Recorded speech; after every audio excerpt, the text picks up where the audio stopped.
नमस्कार साथियों, स्वागत है आप सभी के अपने YouTube चैनल में।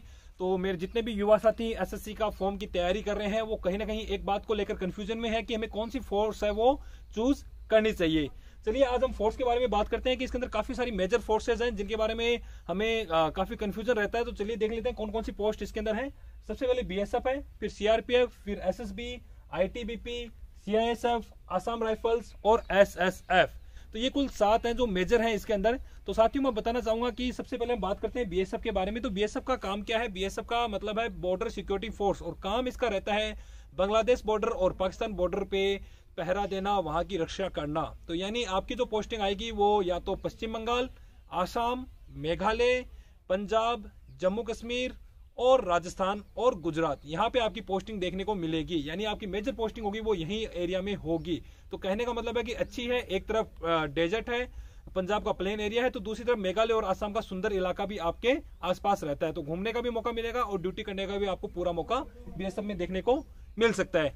चलिए आगे बात करते हैं सीआरपीएफ की। अगर आपको लगता है कि बॉर्डर के बजाय आप देश की आंतरिक शांति को अच्छे से मेंटेन कर सकते हो, वहां पे आप अच्छे से काम कर सकते हो, तो इसमें सीआरपीएफ आपके लिए बेस्ट रहेगा। Central reserve police force, full form आपको पता ही होगा।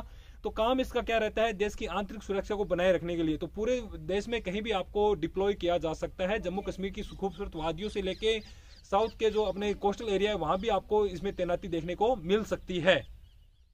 चलिए आगे देख लेते हैं एसएसबी। बहुत अच्छी पोस्ट है, सुंदर और शानदार और शांत इलाका आपको यहाँ पे देखने को मिलेगा। एसएसबी सीमा सशस्त्र बल, नेपाल बॉर्डर की रक्षा के लिए एसएसबी का गठन किया गया था। यानी आपकी जो मेजर पोस्टिंग होने वाली है वो नेपाल बॉर्डर के आसपास में ही रहेगी। काफी शांतप्रद इलाका है। तस्करी को रोकने के लिए आपको वहां पे ड्यूटी देनी होगी, क्योंकि आपकी ड्यूटी ही आपका परम कर्तव्य है। चलिए आगे देख लीजिए आईटीबीपी। आईटीबीपी भी बहुत अच्छा है। इंडो तिब्बतन बॉर्डर प्रोटेक्शन जो फोर्स है, पुलिस है, इसके लिए है ये आईटीबीपी। तो इसके अंदर आपको ऊंचे ऊंचे पहाड़ों पे, बर्फों में, ग्लेशियर्स में आपको ड्यूटी वहां पे देखने को मिलेगी। सुंदर इलाका होगा, बहुत ही शानदार सुरम्य घाटियां भी वहां पे आपको मिलेगी। लेकिन सोच समझ के फैसला लेना है, क्योंकि कई बार कुछ व्यक्ति होते हैं जो पहाड़ों पे 1 साल या 2 साल के बाद में उनका जी मतलाने लगता है वहां से। तो सोच समझ के फैसला लेना है आपको। तो आईटीबीपी बहुत ही अच्छा है और चाइना बॉर्डर को इसको प्रोटेक्ट, चाइना और तिब्बतन बॉर्डर को प्रोटेक्ट करने के लिए इस फोर्स का गठन किया गया था। तो काफी सुंदर इलाका वहां आपको देखने को मिलेगा। इसका जो ड्रेस कोड है वो भी बहुत शानदार है, अलग सा ड्रेस कोड है, बर्फों से मिलता जुलता इसका ड्रेस कोड रहेगा। फिर अब बात करते हैं सीआईएसएफ की। अगर आपको लगता है कि आपको धूप और गर्मी से बहुत ज्यादा परेशानी है, बरसात से परेशानी है, ठंड से परेशानी है, तो सीआईएसएफ में आप अच्छे से अपने आप को प्रोटेक्ट कर सकते हो। वैसे आप युवा हो और फोर्स में जा रहे हो तो आपको धूप और गर्मी का तो कोई मतलब ही नहीं रहता है। तो सीआईएसएफ का मतलब है सेंट्रल इंडस्ट्रियल सिक्योरिटी फोर्स, यानी केंद्रीय औद्योगिक जो सुरक्षा बल है उसके अंदर आपको तो मेजर पोस्टिंग आपकी मेट्रो सिटीज जो होगी, जहाँ पे मेट्रो होती है और एयरपोर्ट है, इसके अलावा कुछ औद्योगिक जो बड़ी बड़ी इंडस्ट्रीज हैं वहाँ पे आपको पोस्टिंग की जाएगी। तो बहुत अच्छी पोस्ट है और काफ़ी रिलीफ यहाँ पे फिजिकली अगर देखें तो रिलीफ है, लेकिन मेंटली आपको बहुत अवेयर रहना पड़ेगा, क्योंकि मेंटली जॉब यहाँ पे ज़्यादा रहती है। आगे बात करते हैं आसाम राइफल्स की। अभी वर्तमान में आसाम में काफी शांति है। तो आसाम में भी आप चाहो कि अगर मुझे नॉर्थ ईस्ट के इलाकों में सर्वाइव करना है, नॉर्थ ईस्ट के इलाकों में मुझे जॉब करनी है, तो आसाम राइफल आपके लिए सबसे बढ़िया है। इसमें आपको म्यांमार बॉर्डर, नागालैंड की तरफ और आसाम में आपको, कहने का मतलब कि पूरे नॉर्थ ईस्ट में कहीं भी आपको पोस्टिंग दी जा सकती है। और नॉर्थ ईस्ट बहुत ही सुंदर है, स्पेशली मणिपुर, अरुणाचल प्रदेश तो बहुत ही ज्यादा सुंदर वहाँ पे है। मेघालय भी बहुत सुंदर है। तो आसाम राइफल्स में भी आप चाहो तो ज्वाइन कर सकते हो। फिर लास्ट है आपका एसएसएफ, जिसकी मेरिट सबसे ज्यादा रहती है। सचिवालय सुरक्षा फोर्स है ये। तो इसके अंदर आपको सचिवालय जो मिनिस्ट्रीज हैं उसकी रक्षा के लिए आपको वहां पे तैनात किया जाता है।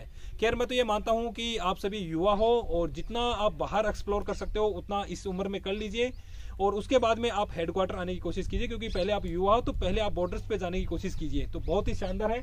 अगर आपको इनमें किसी भी बात में आपको डाउट है तो आप हमसे पूछ सकते हो। चलिए अब बात कर लेते हैं इस फॉर्म के बारे में। तो जो बेसिक रहेगी वो 21,700 रुपये आपकी बेसिक रहेगी। सैलरी की बाद में बात करेंगे, जिसपे आपको टीए और डीए के बारे में मैं बताऊंगा कि कौन कौन से अलाउंस आपको मिल सकते हैं वहाँ पे। चलिए बात कर लेते हैं क्वालिफिकेशन की। तो जो क्वालिफिकेशन है वो आपकी 10th रहेगी, यानी आपने 10th पास किया है तो आपकी क्वालिफिकेशन, आप एलिजिबल हो उसके लिए। फिर बात करते हैं एज ग्रुप की क्या है। तो एज ग्रुप 18 से 23 साल आपका एज ग्रुप उसमें रहने वाला है। उसके बाद में बात करते हैं लास्ट डेट की। तो लास्ट डेट आपकी 28 दिसंबर रहेगी, 24 नवंबर से आपका ये शुरू होने वाला है। उसके बाद हाइट होगी 170 सेंटीमीटर और फीस मात्र 100 रुपये, जिसमें एससी और एसटी की कोई भी फीस नहीं रहेगी। चलिए बेसिक की बात कर लेते हैं। तो बेसिक में साथियों 21,700 रहेगा। इस पे आपको 46% डीए मिलेगा। और इसके अलावा टीए मिलेगा 1800 रुपये, फिर उसके ऊपर 46% डीए मिलेगा, और इसके अलावा आपके high altitude allowance, hard station allowance, काफ़ी सारे अलाउंसेज भी आपको इसमें मिलेंगे। तो कहने का मतलब है कि जो आपकी सैलरी है वो first in hand salary around आपको 30 से 35 हज़ार रुपये इन हैंड सैलरी फर्स्ट आपको मिल सकती है। बहुत ही शानदार जॉब आपके लिए रहेगी। और फोर्सेज के बारे में मैं फिर कहता हूँ, पूरा सोच समझ के फैसला लेना है साथियों। कई बार क्या करते हैं हम लोगों के कहने पे, जैसे मान लीजिए लोग कहते हैं कि सीआईएसएफ अच्छा है, आराम की नौकरी है, लेकिन एक टाइम आपको ये लगेगा कि यार मैं कहाँ फंस गया, मैं देश की सुरक्षा के लिए बना था, तो आपको बॉर्डर वाली फोर्स ही चूज करनी है। तो शानदार जॉब है, बहुत ही अच्छी जॉब है, बहुत ही रेप्यूटेटेड जॉब है, रेस्पेक्टेड जॉब है। तो सोच समझ के फैसला लेना है कि जहां आपका दिल करना है उसी फोर्स को आपको चूज करना है। आपको किसी के कहने पे चूज नहीं करना है, आपका दिल, आपका मन जहां कहे आपको वहीं पे जाना है। ठीक है साथियों। और सिलेबस में आपको पता ही है, हिंदी और इंग्लिश में से एक चूज करना है। मैथ्स होगी, रीजनिंग होगी और जीके जीएस भी उसमें होगा। तो हिंदी का पोर्शन अगर आप चूज करते हो तो हिंदी का कोर्स मैं जल्दी शुरू करने जा रहा हूँ, फुल फ्री होगा। आप रेगुलर हमारे साथ बने रहिए। चैनल अच्छा लगे तो सब्सक्राइब जरूर करें। थैंक यू साथियों, धन्यवाद।